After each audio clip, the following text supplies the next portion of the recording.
అమ్ము అమ్ము నాన్న ఏం చేస్తున్నా? బయట రా ఒకసారి. ఏంటమ్మా?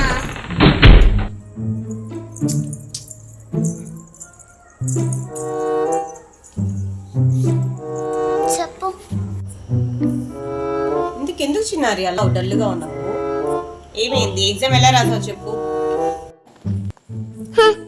ఏం చెప్పమంటావు మమ్మీ?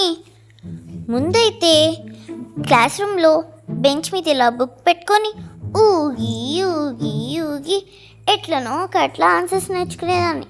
కానీ ఇప్పుడు ఎగ్జామ్ ప్రిపరేషన్ హాలిడేస్ అని ఇచ్చారు.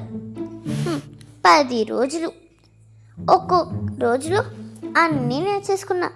మిగతా 9 రోజులు నువ్వేం వంట చేసావో గుర్తుంది, డాడీతో ఎక్కడెక్కడ తిరిగానో గుర్తుంది, అన్నయ్యతో కలిసి ఏమేమి చూసానో గుర్తుంది, అమ్మమ్మతో ఏ కబుర్లు చెప్పుకున్నానో గుర్తుంది.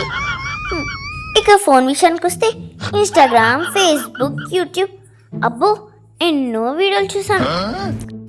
ఇక ఈరోజేమో ఎగ్జామ్ పేపర్ ముందు కూర్చొని క్వశ్చన్స్ చదువుతుంటే ఎక్కడో చదివినట్లుంది, కానీ ఆ ఆన్సర్సే గుర్తు రాలేదు.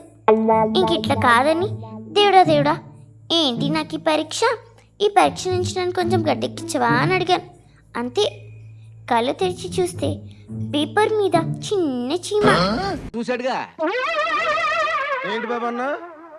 పేపర్ మీద చిన్న చీమ వెళ్తుంది. ఇంకా దేవుడే పంపించాడు అనుకొని ఎట్లనో ABCD ఆప్షన్సే కదా అని చీమ అట్లా వదిలేశాను.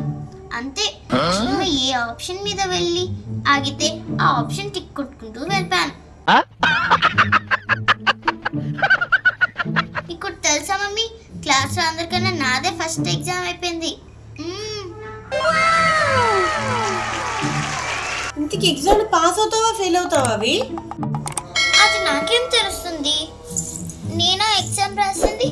చీమనే కదా మమ్మీ ఎగ్జామ్ రాసింది, దానికే తెలియాలి నేను పాస్ ఆ ఫెయిల్ అని.